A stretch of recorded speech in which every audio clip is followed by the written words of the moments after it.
Hello. The tabletop gaming industry has evolved and changed a great deal over the past 50 years, going through many golden ages and periods of complete refresh and renewal.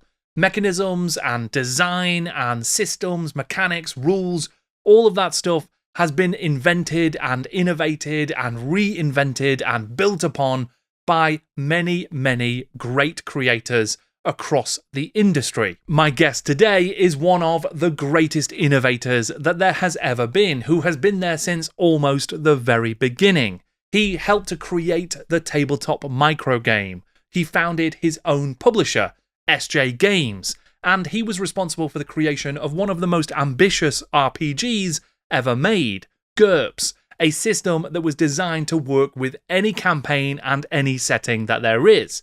He's even written fighting fantasy books, and that is just scratching the surface of the many contributions he has made to the industry as a whole.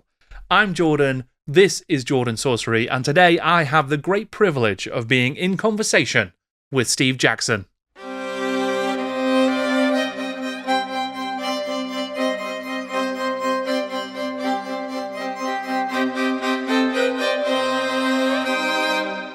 So, Steve, thank you so much for joining me. I thought it would be a good place to start of just exploring how you got started in role-playing. How did you become a role player originally?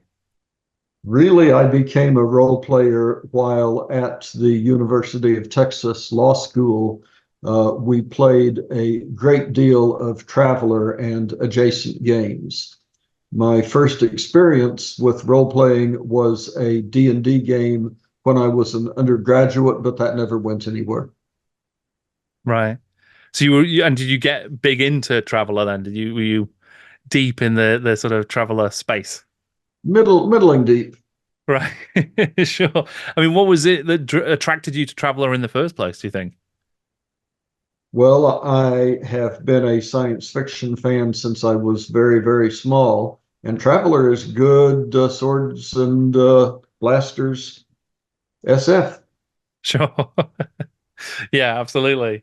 I mean, then how did that then how did you segue from playing role-playing games into it becoming a sort of a career? How did you get into designing RPGs? By answering a classified ad, believe it or not. Right. I was sitting in the student lounge, not doing my homework, reading the student paper. I had run out of things to read, yet there was still homework to be avoided. So I started reading classified ads. And there was one there looking for an editor for a zine. Now, we all know what a zine is these days, but 50 years ago, we didn't. That word belonged to the science fiction community. So I knew that this was a coded message and I could read it. Right.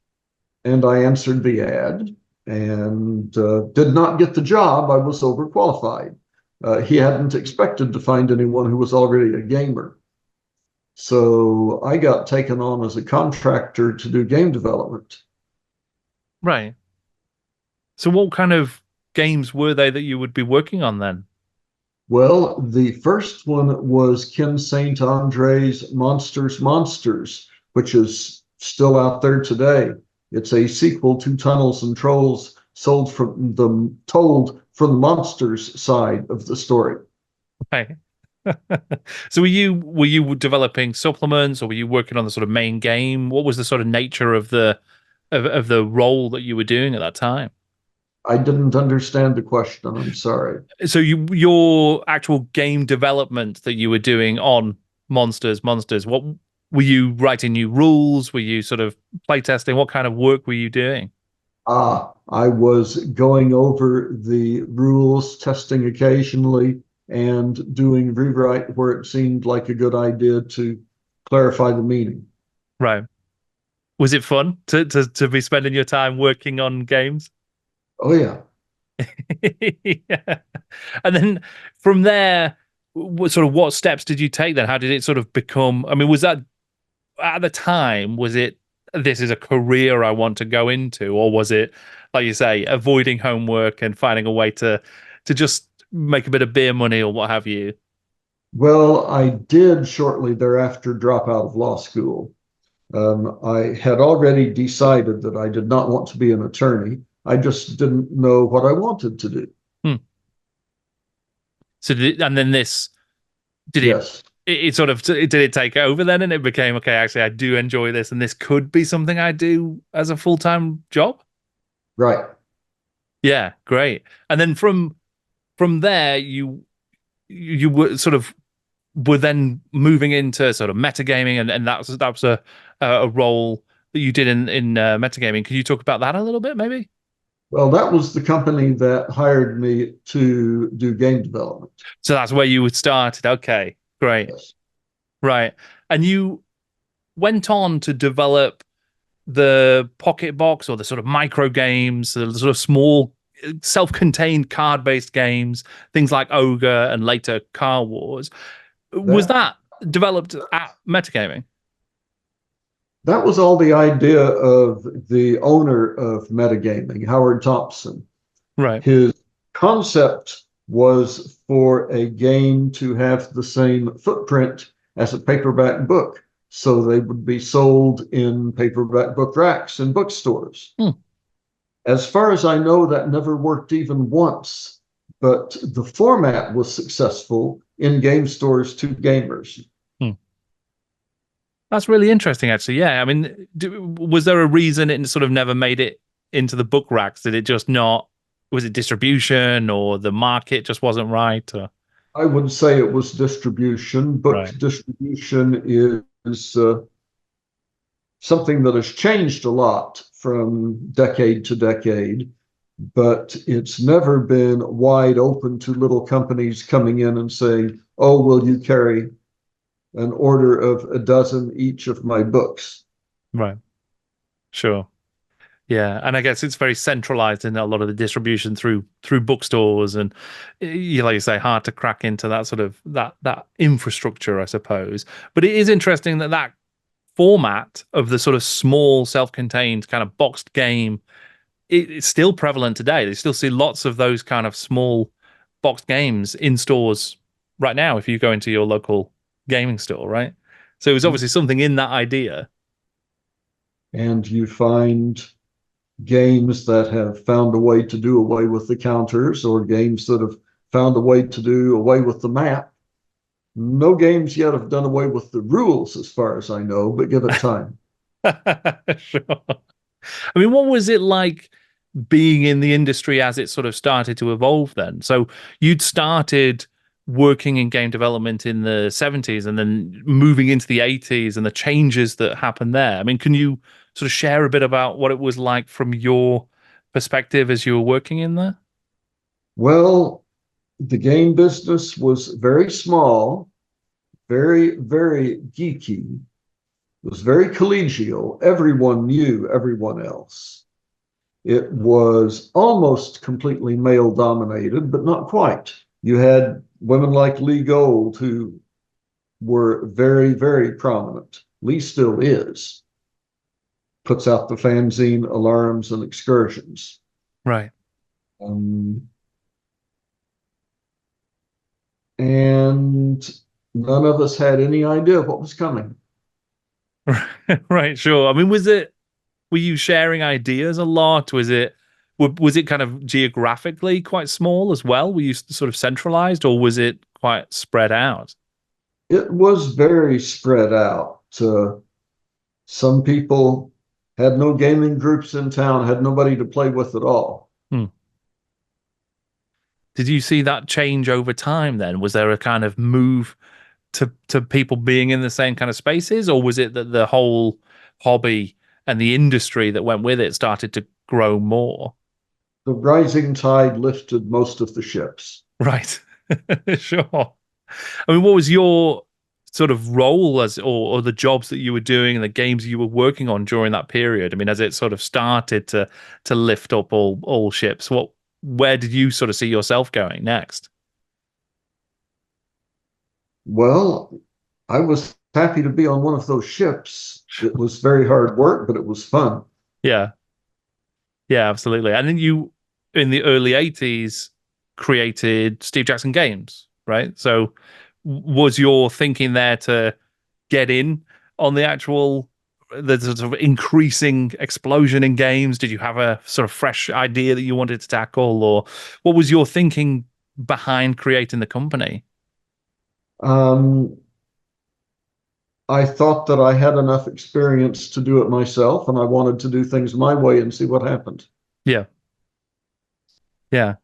I mean, what was it? Was it tough? Was it hard? Sometimes, yes, definitely. Yeah. I mean, obviously, your way has proved to be a very successful approach to creating games, all kinds of different games, role playing games, card games, all sorts of stuff.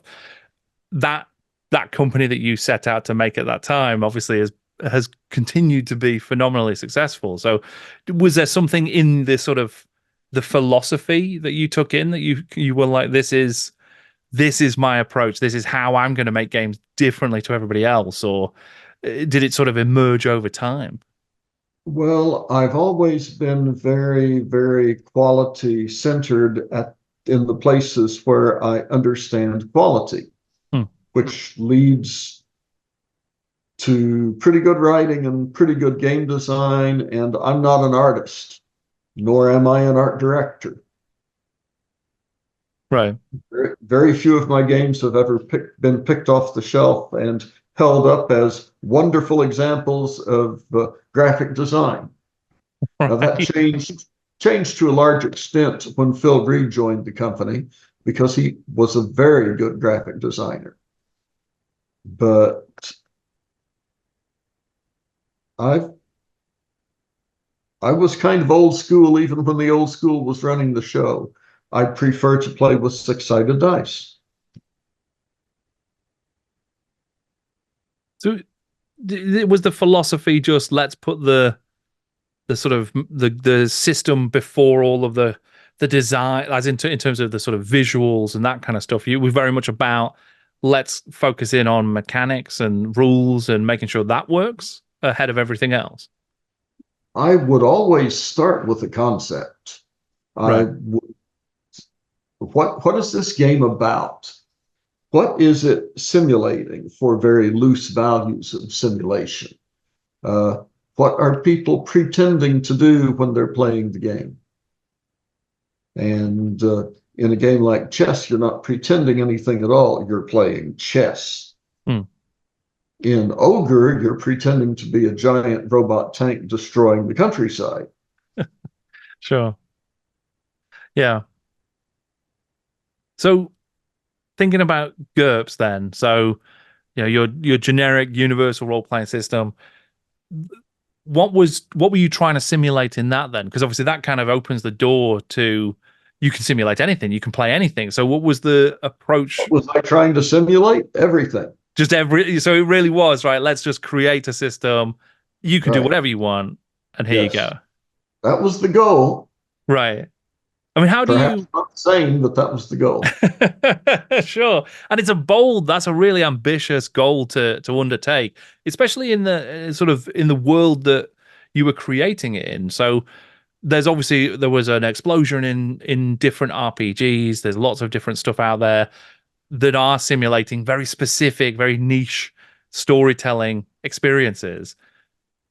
Were you confident that creating something that you could do anything, that there was a market for that? Yes. Yeah. Can be very annoying to have to learn a whole new set of rules every time you want to play in a different genre. Hmm. This was an attempt to get around that. Sure.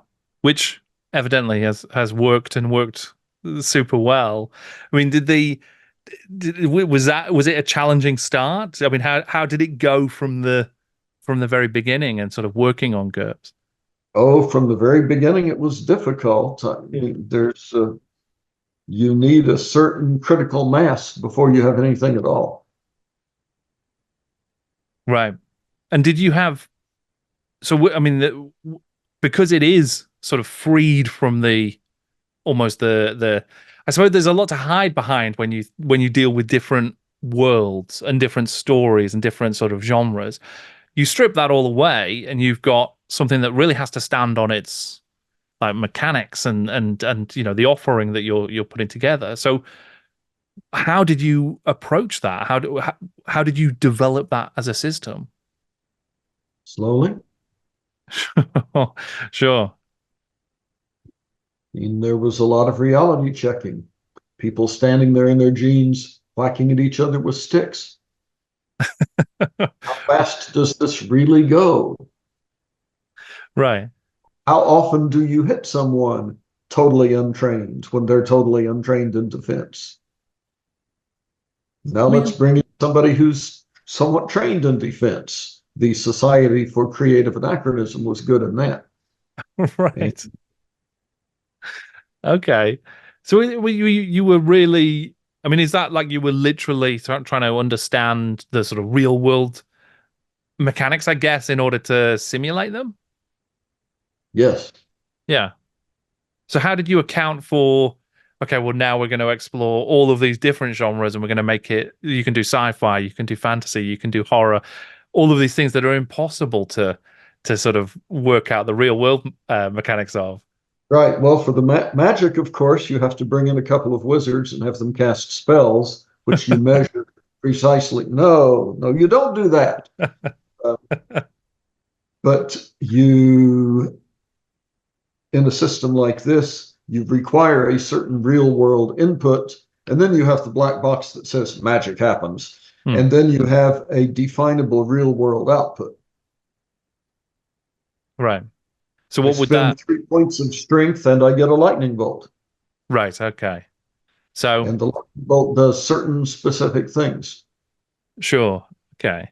So was it, I mean, is it quite, it sounds like the design philosophy. I mean, is this how you sort of would approach developing any game? You sort of would sit down and really get the mechanics and the rules and the what am I simulating, put that out as the key thing to start from, and then develop everything else?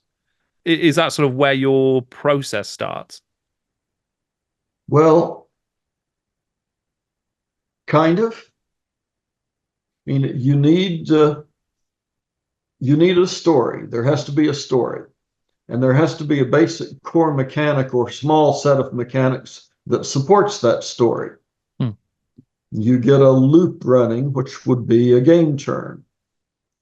And what you do then really depends on the game. I mean, in terraforming Mars, you start with nothing and you build a great deal up. In chess, you start with as powerful armies as you will ever have, and you grind each other down.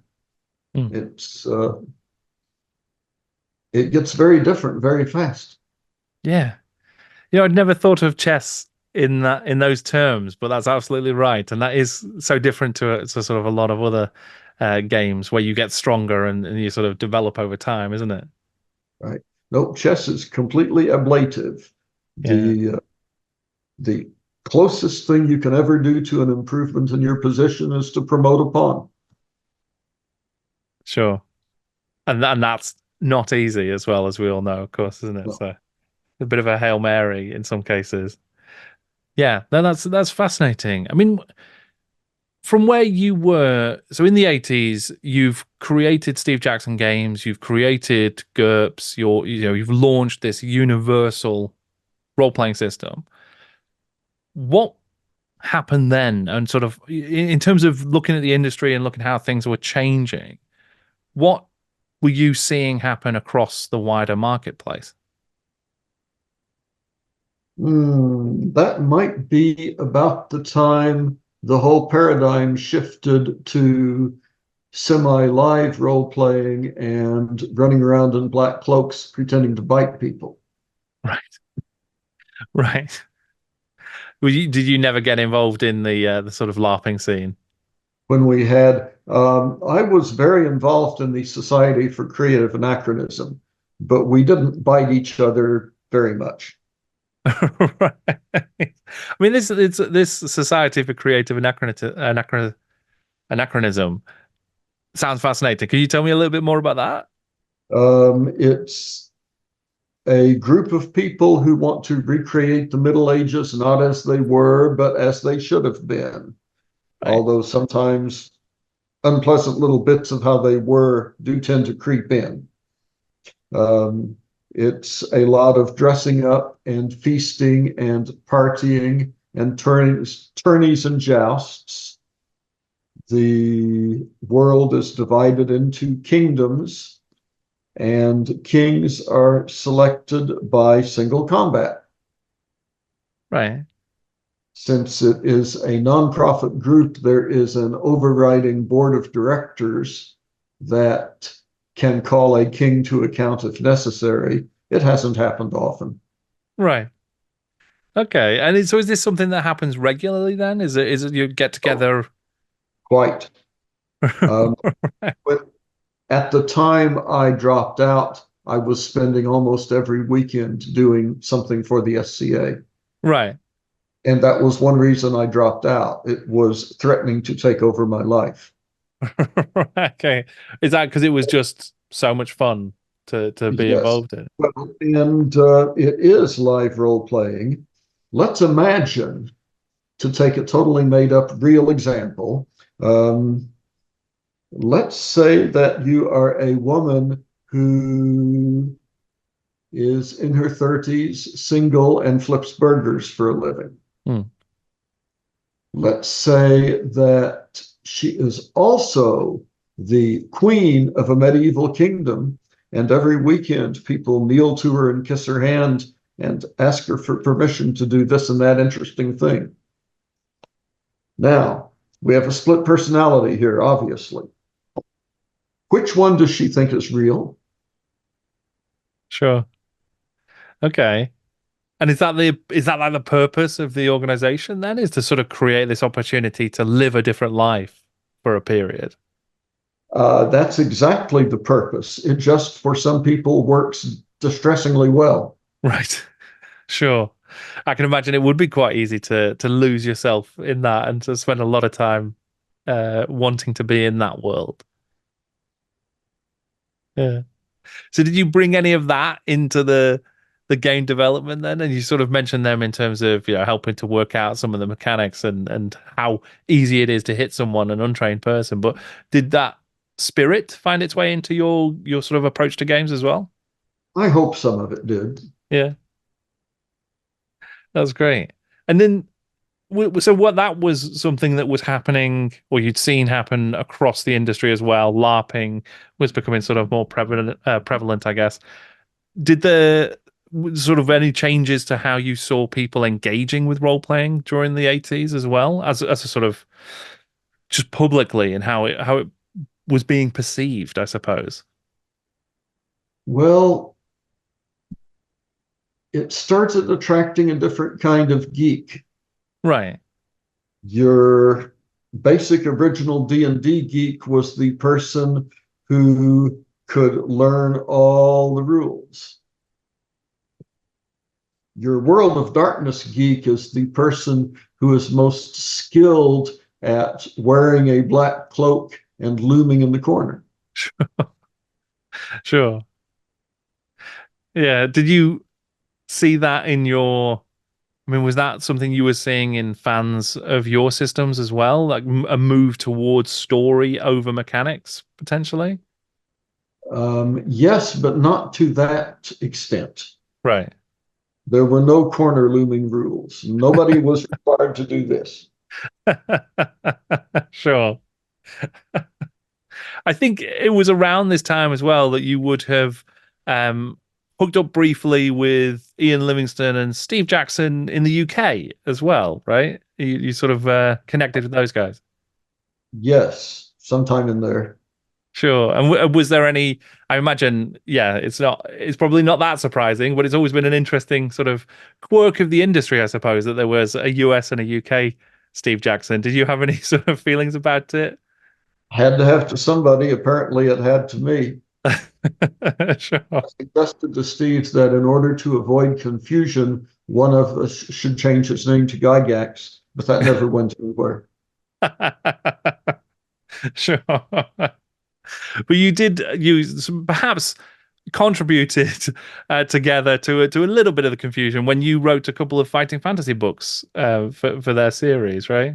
Yes, the biographers of the future, if our time is remembered at all, will hate me and Steve. I mean, what was it like writing those fighting fantasy books? It was fun. I was over there visiting them, and we were chatting about fighting fantasy. And Ian, I think it was, said, "These are very difficult to do. We have never found anybody else who can do one." And I said, "You got a typewriter?" And he did. Yeah, And I the first third of Scorpion Swamp the next day at their office. right. And was it just you? Because it's quite. I mean, is it quite complex to actually write one, given that you need to map it out and you've got all the branching elements? Were you just writing it sort of straight out of your mind onto the typewriter? Was there any planning you were doing there? Yes, and the planning was all in my mind. Right. That's great. Yeah, and you wrote a couple more books as well for the I series, wrote right? a total of three. The first one was really the best. Right. That one, I was on a roll that day. Sure. Was it something in terms of the actual act of writing that kind of game book and the sort of I suppose the process behind it, was it something that appealed and you wanted to do more of, or did you feel like you'd just done enough of that kind of game writing?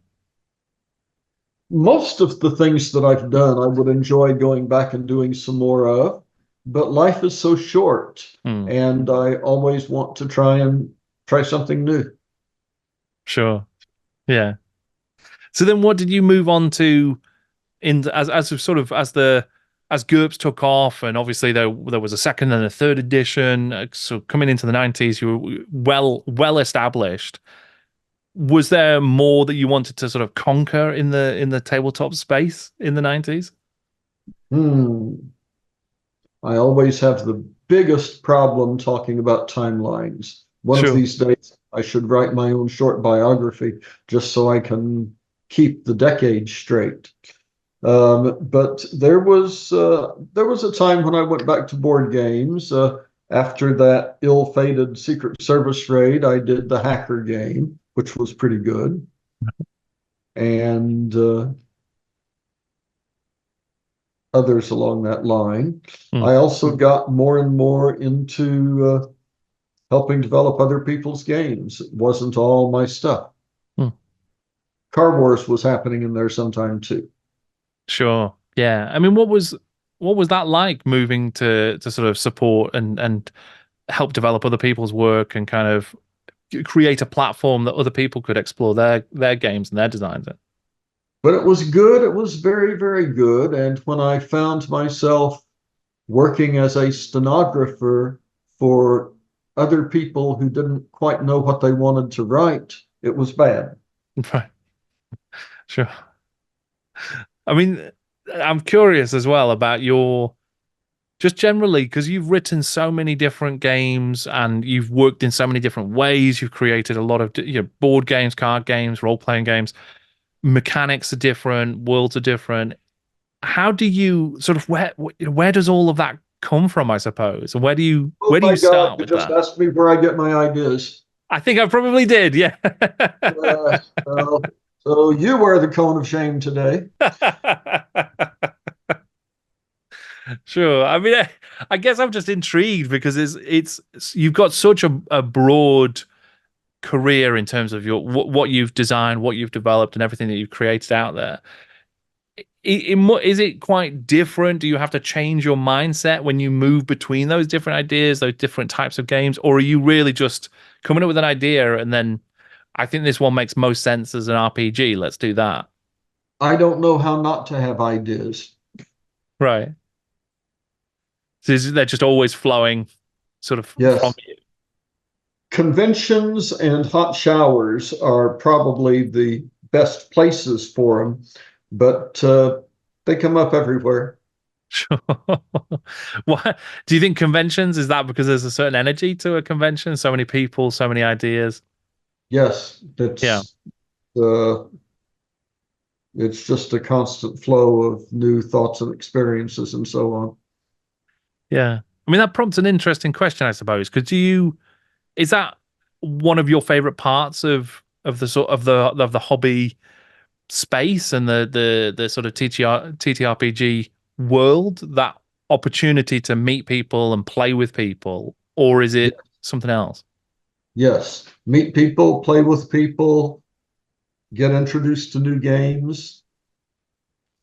I like it. Yeah. Do you have any particular memories of really excellent cons or really, a sort of a favorite type of convention?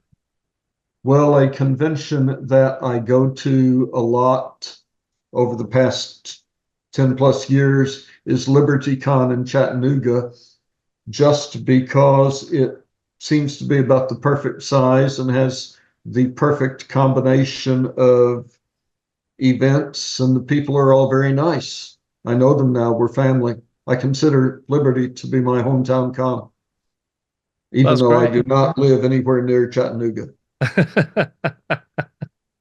That's terrific. Yeah, that's really great. I mean, are you working at the moment on new games? You're continuing to develop stuff and continuing to work on different products? Yes. Are there any that you can talk about and sort of share about? Well, the Munchkin Paranoia game has been announced. That's going to be a lot of fun to do. Yeah, I'll bet. Did you play Paranoia back in the I day? did play Paranoia, yeah, and it's great stuff, and I think Munchkin makes a lot of sense for for that as well. So Mhm. that's sort of being developed at the moment, is it? Yes. John Kovalik will do the illustration. Great. Yeah, I mean, when can we? Is there sort of a timeline around that, or is it still early days? Um, Early next year. Fantastic. That's great. What do you think? I mean, is there something that's sort of the cross of Munchkin and Paranoia that's going to bring some special sort of? Is there an alchemy there that you think is going to bring something out that's quite new and interesting? It's going to be meaner than the average Munchkin game. Right, right. That was great. I mean, what I imagine Munchkin, because obviously that's been hugely successful. Is that a game that you find yourself coming back to a lot? And if so, what do you find draws you back to it to work on it? Two things.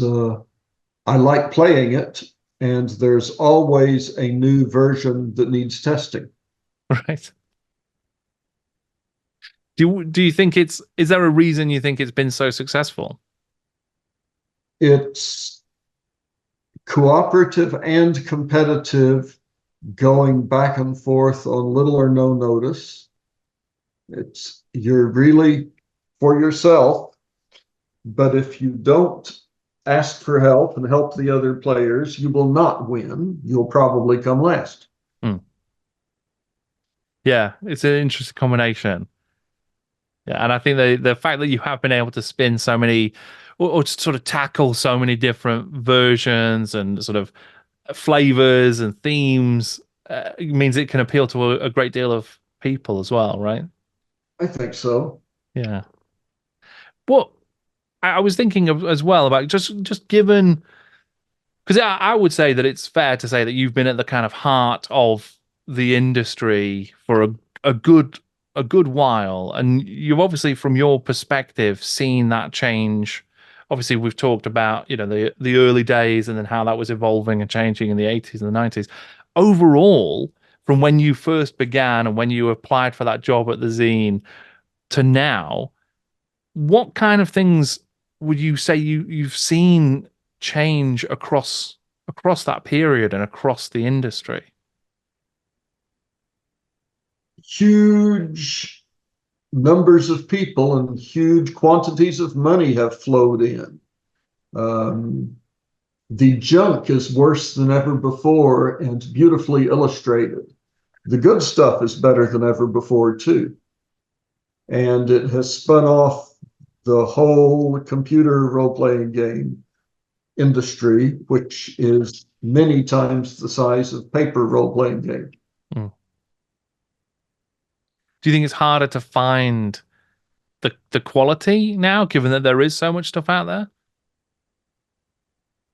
I wish that there were better tools for curation. Um, there are a lot of online game magazines, and they mostly seem to be interested in how big an ad you buy. There are sites that are not magazines, but just have information. And there are so many. How do you find a reputable one? Yeah. I suppose it's interesting to see.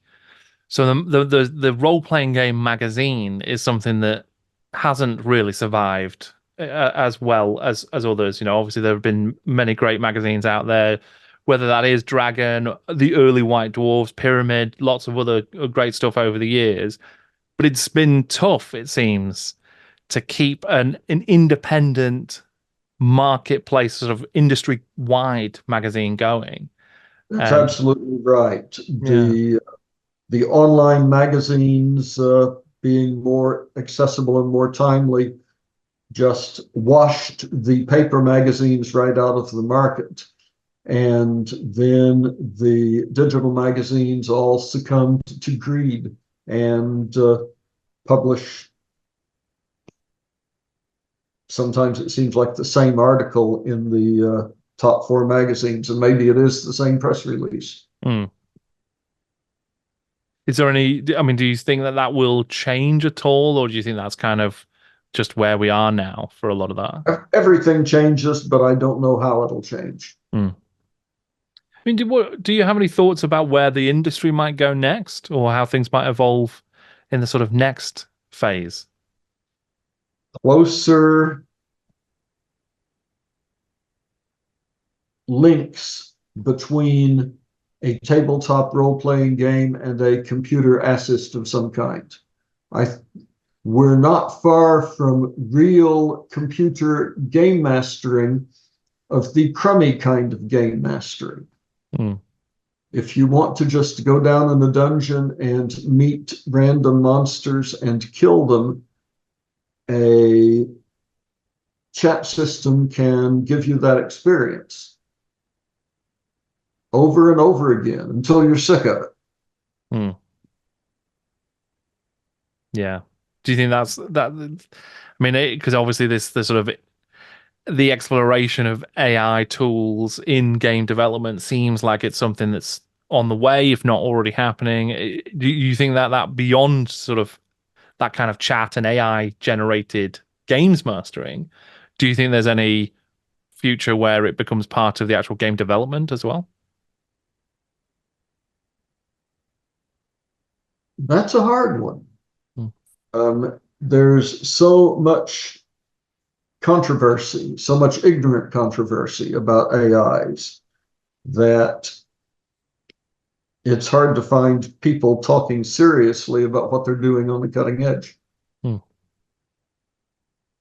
But see screaming fits being thrown because thus and so publisher is accused of using AI on their covers. This is generating heat, not light. Do you think it's going to take a while for us to get through the sort of initial, whether that's ethical or technical challenges, to then have that real conversation about when and where it might be worth using? Right. When can it do something that a human writer can't do? Or when can it do the routine parts of a human writer's work just as well and faster? We already have artificial intelligence going over our manuscripts to make sure they're grammatical. At least I do. Maybe you people with ungrammatical manuscripts don't bother. But the difference is in degree, not in kind, between a spell checker and chat GPI. Yeah, I mean, it certainly seems like there's going to be an interesting future ahead, and we'll sort of have to see where that takes us. I mean, where do you think the future is going to take Steve Jackson Games? I don't know. I'd like to think that originally created game design material, at least as far as putting systems together and making them friendly, is going to be a uniquely human talent. I might be wrong. If I'm wrong, I'll get to play a lot of real cool games in my retirement. Yeah. I mean, you mentioned the Munchkin paranoia that's on the way. Is there anything else that you yourself are sort of looking at developing or excited to spend some time working on? Very much, but I can't talk about them yet. Sure. Yeah. Well, I mean, understandable, because I imagine there's an awful lot, as there has always been, so many different things that you're working on and developing. So I'm excited to see where you do take things next, Steve. I've really enjoyed chatting to you and sort of getting to explore a few aspects of your career and your history in the industry. So thank you so much for taking the time. It was a good talk. Thank you. Thank you so much, Steve, for taking the time to join me and chatting about your incredible career in the gaming industry. It was a real privilege for me, so thank you. If you are interested in hearing about one of Steve Jackson's early games, a micro game that has been going since the very start of SJ Games, Car Wars, then you can check out that history here on the channel right now. And if you would like to support the work that I do here, the interviews, the documentaries, the micro histories, then please feel free to check out my Patreon. It's the only way I'm able to keep doing this work, and I really appreciate any support you can send my way. It's also a great help if you can like and subscribe and share these videos, because that is really, really good and beneficial for the channel too. So thank you. And if you want to listen to my interviews as a podcast, well, you can do that right now. Just go to your favorite podcatcher and search for In Conversation with Jordan Sorcery, and you should be able to find it. Thank you very much to my patron, Jason, who helped me to set up this ace interview. Thank you once again to Steve. Thank you for listening and watching. I'm Jordan, and this is Jordan Sorcery.